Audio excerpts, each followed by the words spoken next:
¿Cómo estamos esta mañana? Yo estoy contento, nervioso, estoy un poco nervioso. También estoy sensible. Creo que hubo algo que me puso sensible, pero creo que es bueno para que Dios pueda trabajar como Él desea por medio de nosotros. Bueno, para los que no me conocen, mi nombre es Edilberto Ramírez. Acá está mi familia. La última foto que tomamos, ¿adivinen dónde? ¿Ya adivinaron? Mi esposa está acá sentada, ella se llama Nayibe. Tenemos 19, 18 años de casados. ¿19? 19, ya se me están olvidando cosas. Menos mal, tengo 3 memorias adicionales. Está Sebastián y está Samuel. Samuel creo que ya lo conocen entre los adolescentes, pero está por allí. Sebastián ya por acá estuvo cantando. Nosotros es la segunda vez en Quito. Estuvimos acá hace 7 años, en el 2010, y han pasado muchísimas cosas desde el 2010 hasta ahora. De estos 7 años hemos estado en Venezuela, salimos de Bogotá inicialmente para ir a apoyar y ayudar a la iglesia. Ya estamos más en plan de poder evangelizar después de superar muchísimas pruebas. Creo que todos sabemos la situación de Venezuela. Es una situación supremamente difícil. Alejandro compartió hace un momento el tema de los alimentos. Esta imagen representa un poco lo que está sucediendo desde la parte de arriba. Un pueblo buscando esperanza en medio de las marchas. Y básicamente cada vez que hay una marcha está falleciendo una persona en el país. 1 o 2. Diariamente, o sea, el día que hay marcha ya sabemos, un joven básicamente está muriendo.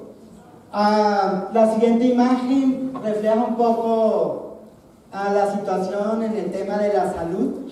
Como compartía Alejandro, hemos podido llevar medicina de Bogotá. Algunos hermanos han donado medicina y hemos podido llevar bastante medicina. Orando mucho para que cuando pasemos por el aeropuerto las cajas, las maletas llenas de medicina pasen sin problema. Hemos recibido donaciones en dinero de hermanos con lo que hemos podido comprar medicina que no ha sido donada. Medicina que puede ser un poco más costosa. Pero Dios ha ido bendiciendo. Sí, es verdad, personas están muriendo porque no hay medicinas. En los hospitales da terror caer en un hospital porque amigos nuestros, hace 2 años, al hijo de una discípula le dieron 2 tiros para robarlo y en el hospital lo agarró una bacteria y murió. Un muchacho de 21 años. Ya su familia está bastante recuperada. Por el mismo tiempo, un par de meses antes, un amigo nuestro que lo estábamos como ya trayendo para Dios, le dieron una puñalada para robarlo, llegó al hospital y una bacteria lo mató. O sea, fueron cosas muy dolorosas. Las 2 imágenes de abajo representan las 2 caras de la moneda. Creo que en las noticias tal vez pudieron muchos ver esa imagen del joven que estaba encendido en llamas. Pero ¿qué es lo que hace que él esté encendido en llamas? Esos jóvenes atacaron a los guardias nacionales, le tumbaron la moto se encendió y el joven que se encendió en llamas, lleno de ira, agarró una varilla y le perforó el tanque. Cuando el tanque es perforado, sale la gasolina y lo lavó. La ira, o sea, los muchachos se enceguecen, la ira los llevó a eso. Y la otra foto, eso fue hace como una semana, un guardia nacional le disparó a quemarropa a otro joven y él murió. Oposición, Estado. Es la evidencia de cómo el país está tan lejos de Dios. O sea, desde nuestra perspectiva como discípulos, como hijos de Dios, no vemos un lado político, solamente vemos un país terriblemente alejado de Dios. Muy alejado, muy alejado. Encontramos en Venezuela personas que nunca han ido ni siquiera a la iglesia católica. Personas que nunca han leído la Biblia. Personas que creen en santos, en espíritus. O sea, hay una cantidad de creencias que hacen que como que Dios se aleje y se pueda llegar a vivir algo así. Hace poco encontré, casi regalaron un libro, un psicólogo venezolano hacía un análisis y decía que en Venezuela el 80% de las familias son disfuncionales. ¿Qué significa? Que no existe la unidad familiar de padre, madre e hijos. No existe, solo 20%. Y es un 20% que casi ha desaparecido. Entonces, ver una familia donde están los padres y los hijos es como un milagro, es algo extraño. Hablaba esta mañana con un hermano y le decía de lo importante que es construir familias sólidas, porque estas familias son luz para naciones donde no se cree en la familia. Ahí les cuento por encima la situación del país. ¿Qué quiero que compartamos hoy? Mateo 5:3, acompáñenme por favor.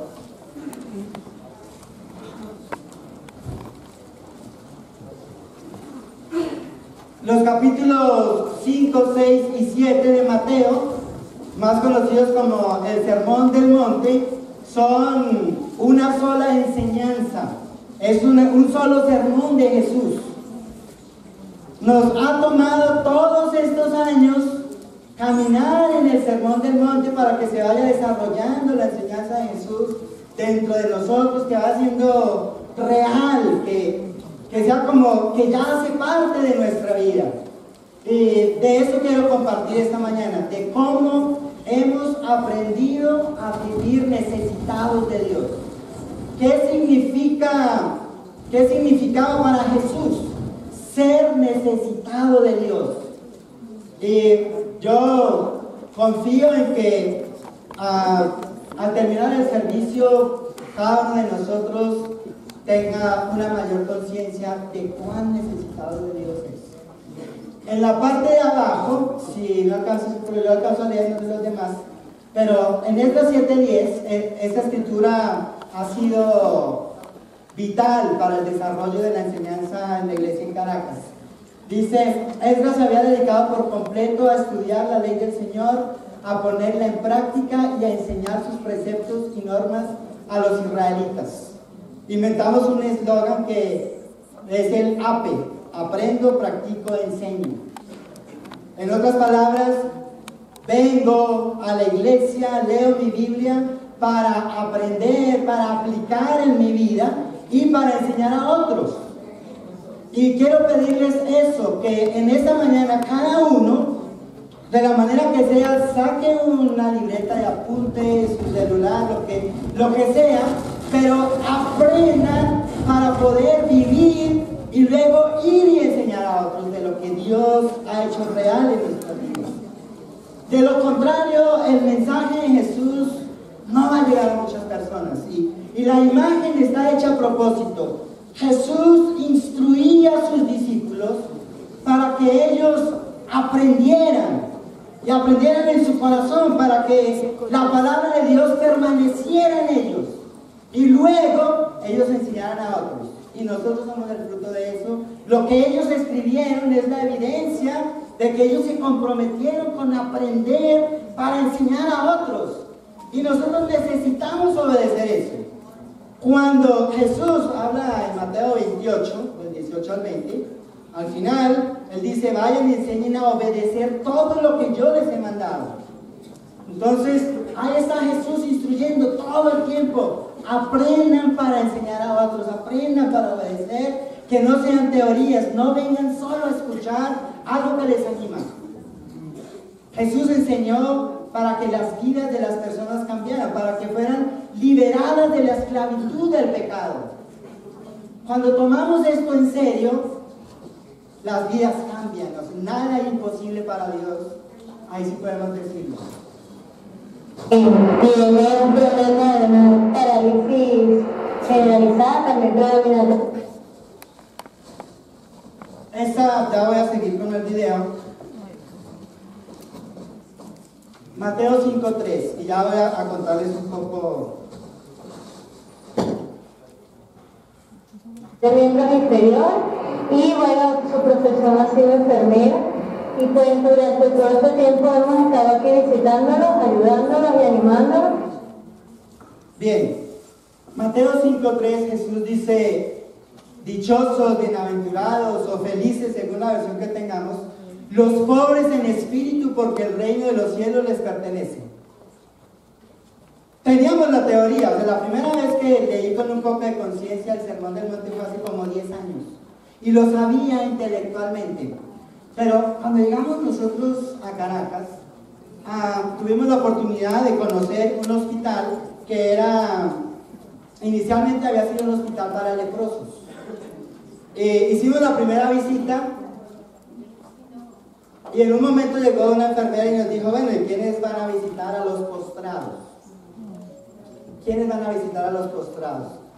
Nosotros fuimos a visitar los postrados. Los postrados son personas como Carmen. Son personas que ya viven el resto de sus vidas en una cama. Carmen, ella depende total y absolutamente de otras personas para seguir viviendo. O sea, la enfermedad de ella no le permite ser autosuficiente. Ella no puede hacer nada por sí misma. Ella necesita que la alimenten, que la bañen, que la vistan. Cuando veo esa imagen, a mí me impresiona, porque es como Dios diciéndome: así es como quiero que tú te veas. O sea, tú debes verte total y absolutamente dependiente de Dios. Esa enseñanza de Jesús es muy poderosa, porque nos va a llevar a confrontar nuestro corazón y a entender que de nuestra naturaleza puede provenir de Dios y que no. Y es impresionante, pero lo que vamos a seguir hablando, Jesús quiere llevar la enseñanza al nivel del corazón. Ahí es donde necesitamos entenderlo. Nosotros no tenemos esa habilidad, no tenemos la capacidad de bajar la enseñanza de la mente al corazón. Eso solamente lo puede hacer Dios. Pero cuando aprendemos a vernos necesitados, porque así es como Jesús está describiendo el pobre en espíritu, alguien que se ve total y absolutamente necesitado de Dios. Cuando aprendemos a vernos así, la escritura la leemos diferente, nuestra vida va a cambiar de una manera radical. Estaremos en constante crecimiento, estaremos siendo guiados hacia la madurez, hacia la estatura de Cristo de manera permanente. Y eso trae mucha esperanza. ¿Qué es lo primero que debemos tener presente? En Hebreos 11, en el versículo 6, dice que en realidad sin fe es imposible agradar a Dios. ¿Qué hemos aprendido? Yo recuerdo, salimos de Bogotá en el 2010, llevábamos varios años sirviendo en la congregación y nos sentíamos muy seguros de lo que Dios había hecho en nuestras vidas. Estábamos construyendo una familia sobresaliente como discípulos, habíamos hecho muchas cosas bien, pero no sabíamos que la fe que teníamos al momento de llegar a Venezuela no servía. Esa fe no era útil para poder avanzar el reino de Dios en Venezuela. O sea, la fe que teníamos no era suficiente para mantenernos vivos espiritualmente. La fe necesitaba crecer, necesitaba aumentar. Muchas cosas que sabíamos en la mente tendrían que ser reales en nuestras vidas. De lo contrario, fracasaríamos en nuestra fe. De lo contrario, fracasaríamos en nuestra misión de ir y llevar el mensaje a otros. Porque la gente necesitaba ver algo real. Y en ese proceso fuimos aprendiendo que lo primero, fe no es asistir a la iglesia. No es suficiente. O sea, venir a las reuniones nos mantiene medianamente, digamos, estables con Dios. Pero eso no es lo que Dios quiere. La fe tampoco es hacer cosas cristianas. O sea, la fe no es estar activos en cosas, porque a veces estamos activos más porque somos dinámicos por naturaleza, pero no por nuestra fe. Cuando Jesús está hablando de la fe, en Juan 8, 31, 32, Él les dice a los discípulos que si se mantienen fieles a sus enseñanzas, conocerán la verdad y la verdad los hará libres. Entonces, eso implica que tener fe es conocer muy bien las enseñanzas de Jesús, obedecerlas y enseñarlas a otros. Eso para Jesús era tener fe. O sea, tener fe no era venir a la iglesia. Para Jesús tener fe era tener la actitud de hacer real cada enseñanza en nuestro corazón. Y empiezan a ser desmontadas muchas cosas en nuestra vida, porque si no era así, la fe no podría ser llevada a otro nivel. Entonces, luego vemos que Jesús enseña: bienaventurados los que lloran, porque serán consolados.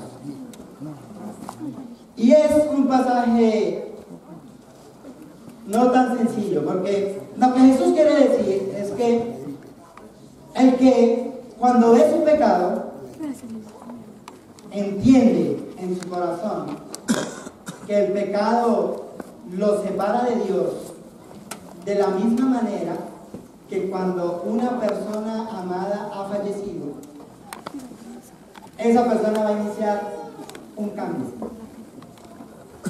Pero nos preguntamos, más adelante Jesús, para dar un ejemplo, en Mateo 5:21, Jesús dice: ustedes han oído que se dijo a sus antepasados, no mates, y todo el que mate quedará sujeto al juicio del tribunal. Pero yo les digo que todo el que se enoje con su hermano quedará sujeto al juicio del tribunal. ¿Cuántas veces hemos leído nosotros ese pasaje? Pero, ¿qué es lo que está diciendo Jesús? Si tú no entiendes que en el reino de Dios enojarse contra el hermano equivale a, en este mundo, asesinar a alguien, ¿cómo vas a tratar el enojo? O sea, ¿cómo va a ser posible que una persona que tiene un carácter enojón y lleva años en la fe, esclavo del enojo, no cambie? Porque no entiende en su corazón aún no tiene la sensibilidad para entender que ese pecado lo separa de Dios. Jesús está hablando de que Dios tiene el poder para dar sensibilidad en nuestro corazón, para que haya dolor cuando pecamos en cosas que pecamos cotidianamente y no entendemos que son pecados. Lo podemos saber, pero como no son pecados externos, como robar tal vez, como mentir, como el adulterio, que el adulterio Jesús lo lleva a otro nivel, entonces nos acostumbramos a vivir con eso. Y hacemos, no digo hacemos porque yo no digo no. Pero ¿cuánto daño hace una persona que se enojó? ¿Cuánto daño? O sea, ¿cuánto daño hace a la esposa, a los hijos, a los amigos? Y aún siendo discípulo hace más daño, porque los demás esperan que en esa persona se esté viendo que Dios está trabajando. Pero, nuevamente regresando, Jesús dice: mira, yo puedo cambiar tu corazón y darte uno que sea sensible a mi palabra. Sensible, o sea, que te duela cuando tú veas que estás desobedeciendo lo que yo enseño. Cuando tú veas que la causa de tus pecados son la desobediencia de algo que tal vez no sabes. Y así con cada una de las enseñanzas de Jesús, confrontando no lo externo, sino lo interno, confrontando el corazón. nosotros estamos corriendo el peligro con el tiempo de volvernos religiosos y pensando que por venir a la iglesia estamos bien con Dios. Mismo modelo, iglesia evangélica, católica, estamos corriendo el peligro de parecernos mucho a algo que muchos de nosotros odiamos en muchos sentidos porque trajo mucho daño a nuestras vidas. Entender las enseñanzas de Jesús nos limpia de la religiosidad. Porque Jesús trata el corazón y en el corazón somos muy necesitados de Dios, aun si no lo entendemos.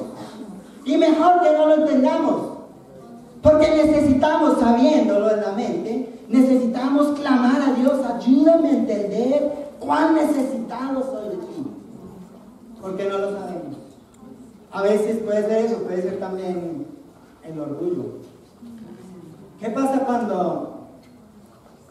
cuando entendemos que el pecado nos separa de Dios? Cuando entendemos que la desobediencia a las enseñanzas de Jesús nos separan de Dios. Jesús dijo, bienaventurados los mansos, porque ellos heredarán la tierra. Yo recuerdo la primera vez que vinimos, una hermana nos dio un tour por el centro de Quito y yo la escuchaba a ella que hablaba tan suave, como con una ternura. Y le digo yo, uy, pero las hermanas acá son muy tiernas, son suaves. Y ella me dice, cuídate de las aguas mansas. Y pensaba en eso porque para nosotros, como seres humanos, mansedumbre, ¿qué es? Es una persona que es tranquila, una persona que no pelea con nadie, que evita los problemas, es una persona de carácter humanamente suave. Jesús no estaba pensando en ese tipo de mansedumbre. O sea, la mansedumbre es una actitud, una disposición total a dejarse guiar por Dios. Esa es la mansedumbre, no tiene que ver con nuestro carácter. Tiene que ver con una actitud de humildad total delante de Dios. Una actitud de reconocer lo mucho que nos falta y permitir que Dios entre en nuestro corazón, lo ablande y lo transforme. Profundizando un poco más en la escritura, veíamos el ejemplo de los israelitas cuando salieron de Egipto. Una generación en el desierto, una generación que conquistó la tierra prometida. Y todos hemos leído Josué 1 del 1 al 9 y Dios le dice a Josué, mira, esfuérzate y sé valiente para obedecer todo lo que yo te he mandado. Por mi parte yo estaré contigo todos los días hasta el fin del mundo. La Biblia, cuando leemos Josué, enseña que ellos conquistaron la tierra. Pero ¿dónde estuvo el secreto? En la mansedumbre de ellos, en la mansedumbre de Josué. Dios le había dicho, mira, tu valentía, tu fortaleza debe radicar en el hecho de que tú te esfuerzas en obedecer todo lo que te mandé por medio de mi siervo Moisés. Entonces el manso no es alguien inactivo, es un guerrero espiritual. Es una persona que por dentro pelea la buena batalla en su corazón. Una persona que no tiene miedo de ver dentro de sí mismo y ver cuánto necesita ser transformada en imagen y semejanza de Cristo. Nosotros, como les decía, llegamos y creíamos que estábamos listos. No sabíamos cuánta necesidad de Dios íbamos a tener que ver. La situación exponía lo peor de nosotros, los miedos, la inseguridad, casi pánico en cosas, expuestos al odio de una manera que no habíamos sido expuestos. Pero íbamos caminando en el mensaje y veíamos si Dios está exponiendo lo que está mal en mi corazón. Significa que Dios quiere transformarlo, que Dios quiere cambiarlo. Y es muy doloroso, o sea, ver nuestro pecado, ver nuestra naturaleza en lo más profundo, duele muchísimo, puede ser desesperanzador. Pero aprendimos que la gracia de Dios está ahí dispuesta para que cuando lo veamos, más bien vayamos a la gracia. Y confiamos en que Él nos sigue amando y nos seguirá transformando. Pero, ¿qué produce la mansedumbre? Cuando entendemos nuestra necesidad de Dios. Jesús enseña: bienaventurado el que tiene hambre y sed de justicia. Y en Venezuela sí que ha sido, digamos, fácil entender eso, porque no hay mucha comida, como compartía Alejandro. Había un tiempo en el que las colas para conseguir comida eran fuertes. Y en el tiempo de Jesús pasaba algo similar, o sea, la gente también lo seguía por comida. Pero Jesús, a los que lo seguían por comida, Él les dijo: ustedes me buscan porque les di de comer hasta que se llenaron, pero no me buscan por lo que yo he dicho. Esto, cada cola, cada situación nos está recordando: lo que Dios quiere es que tú tengas hambre y sed, que te veas así hambriento. Nosotros, ninguno acá, a no ser que haya venido de un trasfondo donde en algún momento haya pasado hambre de manera literal, no entendería eso. La imagen la vemos nuevamente en el Éxodo. Unos días en el desierto y los israelitas se están quejando porque no tienen comida, porque no tienen agua. Ninguno de nosotros hemos vivido eso. ¿Qué saldría de nuestro corazón si en algún momento desaparece toda la comida? ¿Dónde quedaría la fe? Entonces, el hambre se convierte en un mensaje de Dios para decirnos: mira, tú no te preocupes por la comida o la bebida o cómo has de vestirte. Pon tu atención en el reino de los cielos y en hacer lo que Él exige, y Él agregará esas cosas por añadidura. Sin fe, ¿qué hacemos? Todo lo contrario, nos olvidamos de Dios y nos enfocamos en la comida. Hemos avanzado un poco en la congregación en apuntar a poner el reino de Dios y su justicia. Y la congregación ha ido madurando y hoy es muy diferente a hace 7 años. Pero ¿cómo Dios nos ha ido reforzando esta enseñanza? En momentos difíciles Dios ha puesto bondad en el corazón de otros.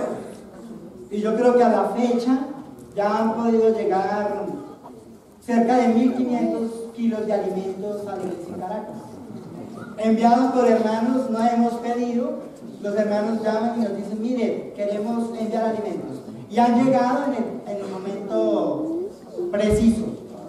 ¿Sí? O sea, Dios sigue siendo fiel, o sea, Dios sigue proveyendo, aunque no como quisiéramos. Dios provee como Él ha dispuesto que va a proveer. Pero hay que creer esto. O sea, hay que enfocarnos en alimentarnos de la palabra de Dios, así como ese postrado. Si nos vemos de esa manera, créanme, vamos a estar conectados con el corazón todo el tiempo y viendo cuán necesitados somos de Dios. Y nos sorprenderemos de los milagros que Dios hará en nuestros corazones. Y es lo mismo para cualquier persona, para los jóvenes, adolescentes, los niños, porque todos lo estamos enseñando a todos. Aplica para todos.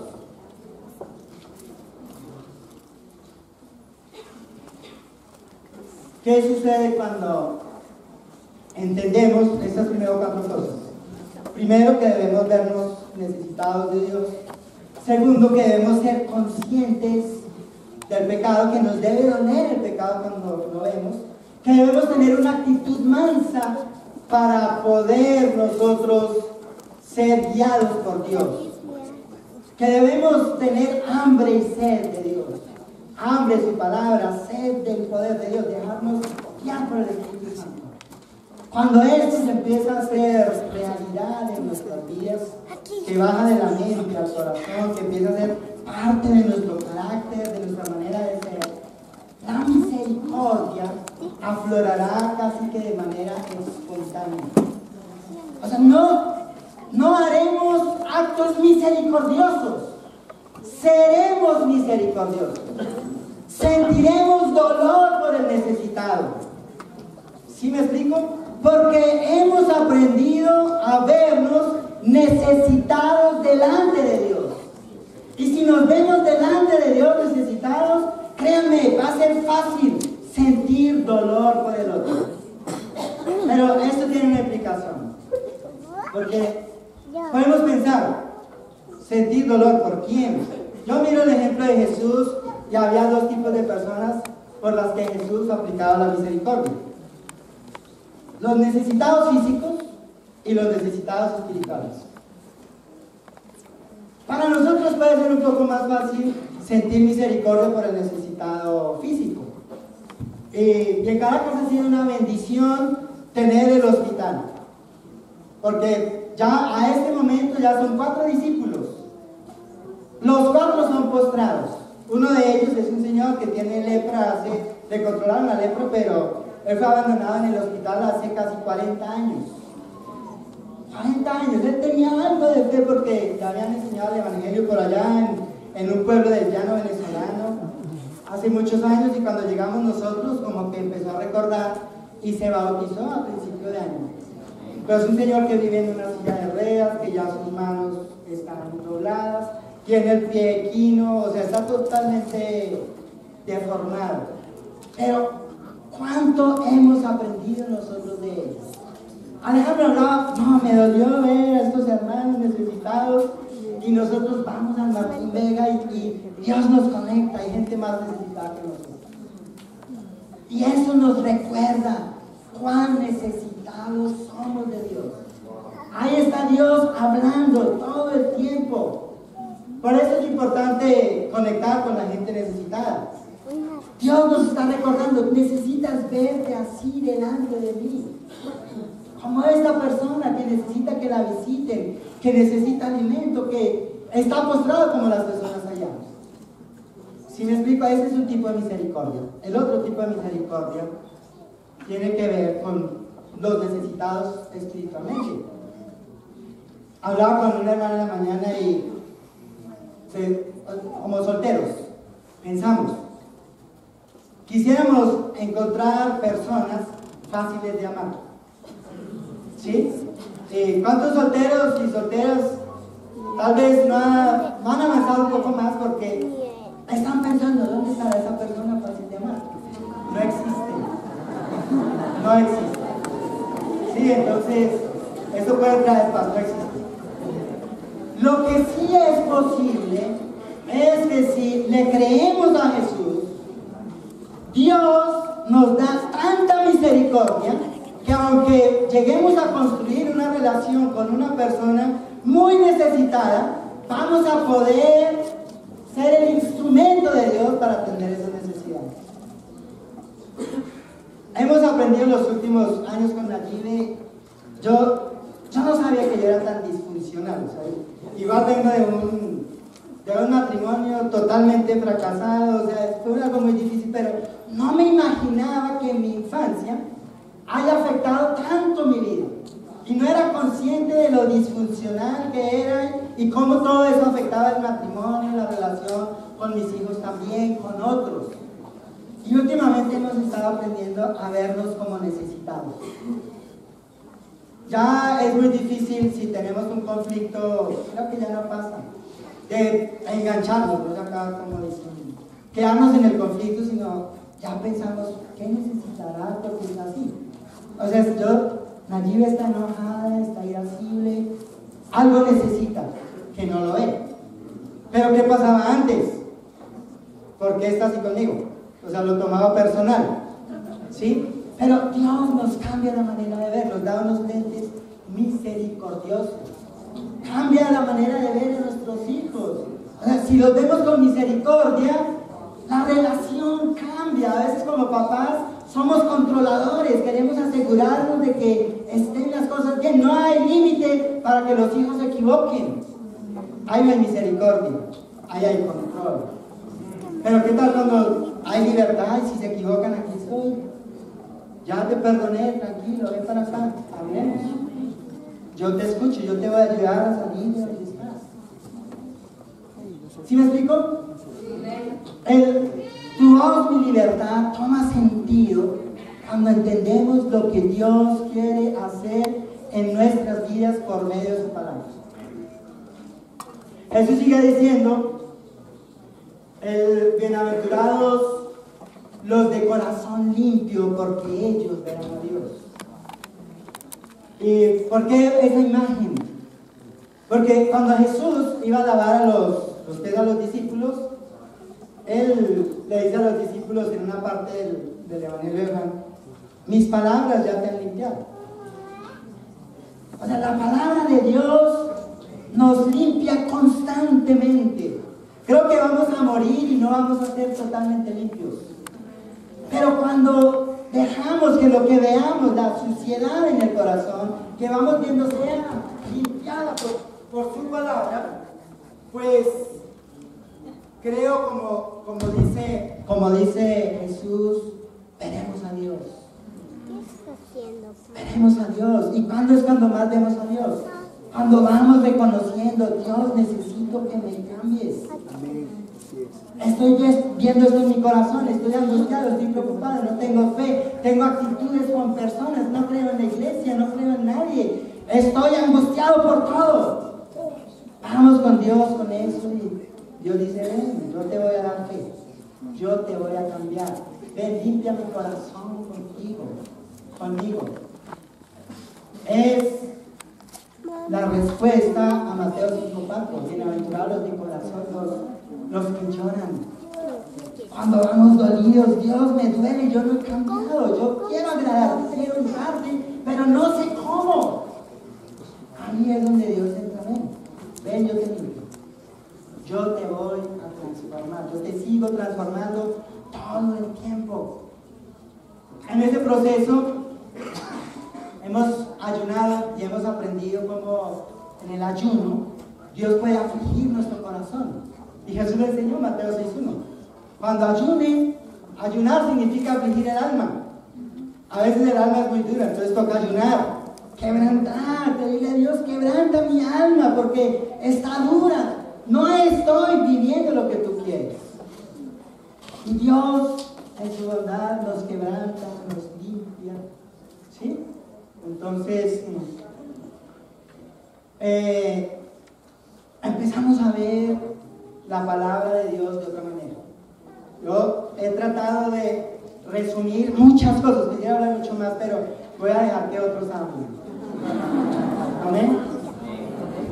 Muy buenos días.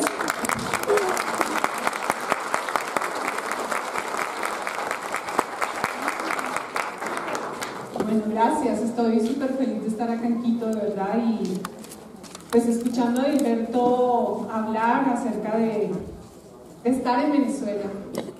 Para mí personalmente como mujer ha sido muy desafiante. Cuando salí de Bogotá, salí como una mujer guerrera, como me creía fuerte, la que iba a todas partes, la que encontraba las promociones, la que iba al sur, norte de Bogotá, que se sabía las direcciones, como una mujer fuerte. Y realmente cuando llegué a Caracas, empecé a darme cuenta lo débil que era.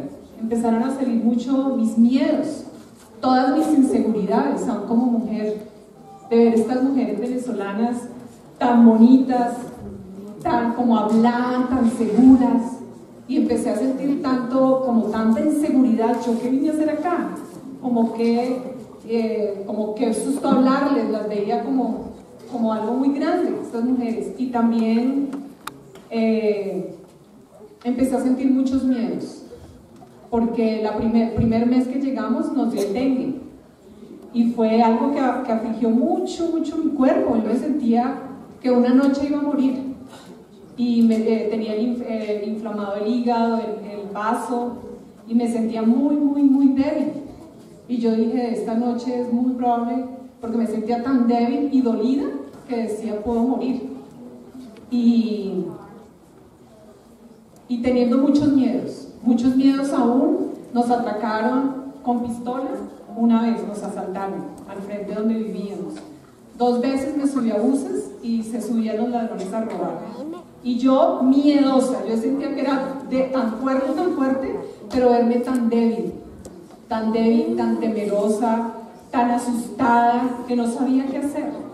Y salía de mi corazón aún amar una cultura totalmente diferente a la mía, que yo rechacé inmediatamente. Yo dije, no, esta gente, yo no puedo con esta gente, yo no puedo con estas mujeres, me hablan tan rápido que no las puedo entender.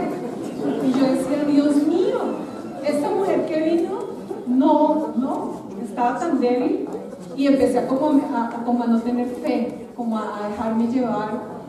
Y Edilberto estaba predicando acerca de la pobreza espiritual. Y realmente empecé a entender cuánto necesito de Dios.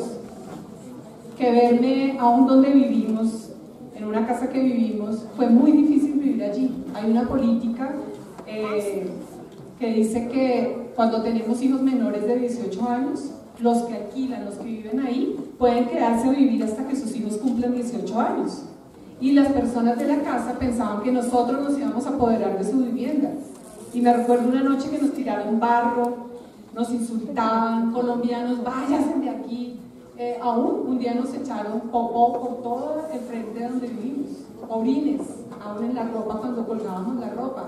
Y yo me atacaba a llorar porque yo decía, yo no vine a esto, yo no me aguanto esto, tengo que salir de acá, tengo que hacer algo. Pero aún con Edilberto enfrentar como los miedos, y Edilberto, tienes que ser fuerte, y yo no soy fuerte, y el conflicto y todo lo que venía, mis malos pensamientos de salir corriendo, de decir, no, yo me voy, yo me devuelvo.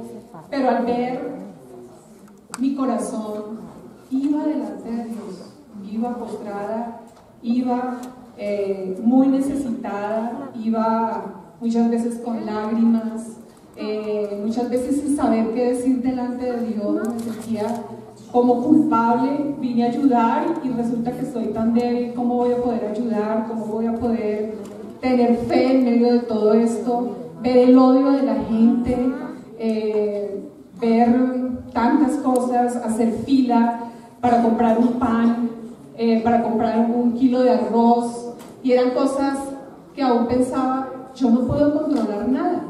Y acostumbrada generalmente las mujeres a controlar, y ahí no podía controlar nada, ni lo que comía, ni el peligro, no sé, muchas cosas no podía controlar.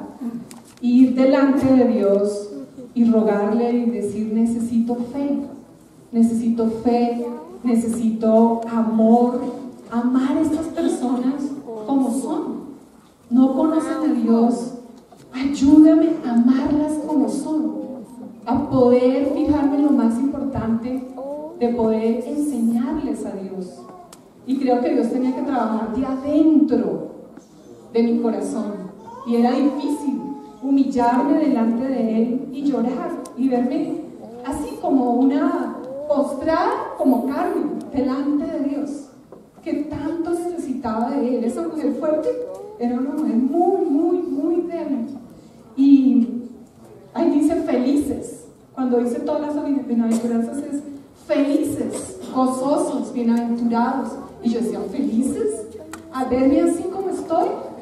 Y es entender felices a la manera de Dios, gozosa a la manera de Dios. Y eso pues rompió mi corazón, porque yo quiero ser feliz acá, quiero verme feliz, quiero llevar felicidad. Y también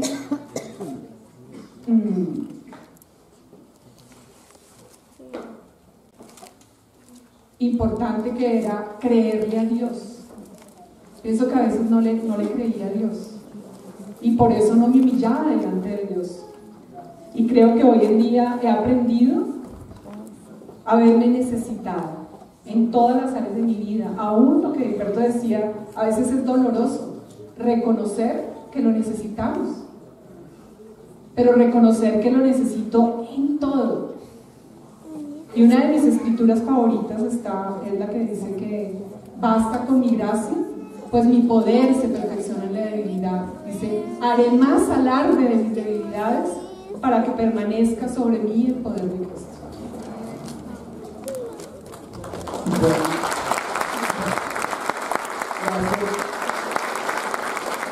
Jesús termina esa parte diciendo: bienaventurados los pacificadores o los que trabajan por la paz, porque ellos serán llamados hijos de Dios. Con el tiempo aprendimos que el pacificador del que está hablando Jesús no es solamente un conciliador, o sea, no es un mediador, es alguien que es como Él. Y Jesús cuando estaba pacificando, Él reconciliaba a las personas con Dios, pero luego las ayudaba a mantenerse reconciliadas. Y el mantenerse reconciliado significa: yo te voy a enseñar a obedecer todo lo que Jesús mandó. Y nosotros apenas estamos en la etapa de aprender mucho de lo que Jesús mandó. Y ahora tenemos que aprender como congregación. Ahora estamos entrando en la etapa, ahora todos vamos a enseñar, no solamente bautizar personas, vamos a enseñarles lo que Jesús mandó, todo, para que estén en paz con Dios todo el tiempo.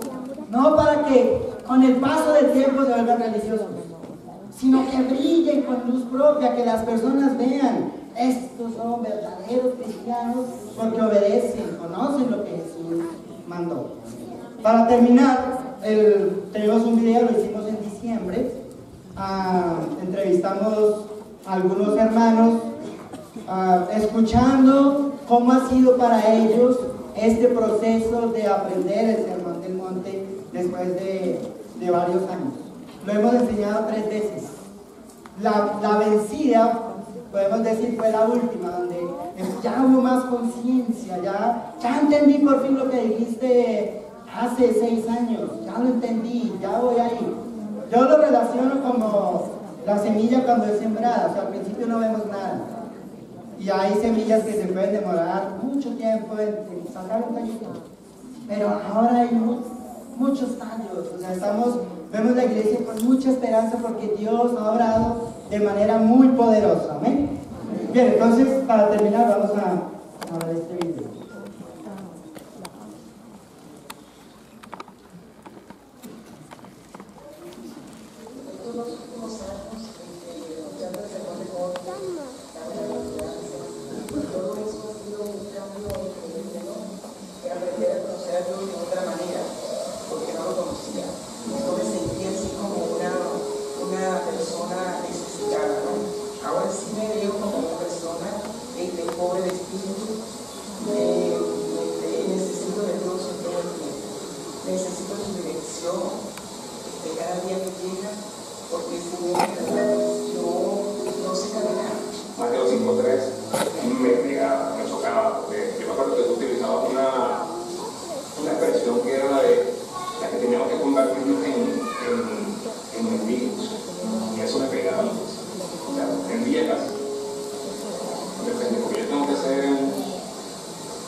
A través de distintas situaciones me estuvo mostrando que cuánto necesitaba de todo lo que yo estaba haciendo era por mi propia fuerza y en mi propio conocimiento. Yo lo que Dios quiere es que yo vea primero lo que está dentro de mí para poder ir y ayudarla a ella sin juzgarla.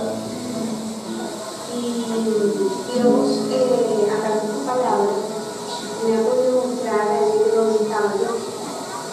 Y a veces creemos que estamos bien, porque hacemos cosas, porque logramos cosas, y resulta que Dios te quita todo y te quita también esa vida de todo y te muestra que sin él es nada, sin él no hay nada. Hay que aceptar, o sea, definitivamente para que nos mantengamos firmes en cualquier situación, hay que hacer cambios en la historia y que el cambio es para bien. Es Dios que tiene que obrar en nosotros.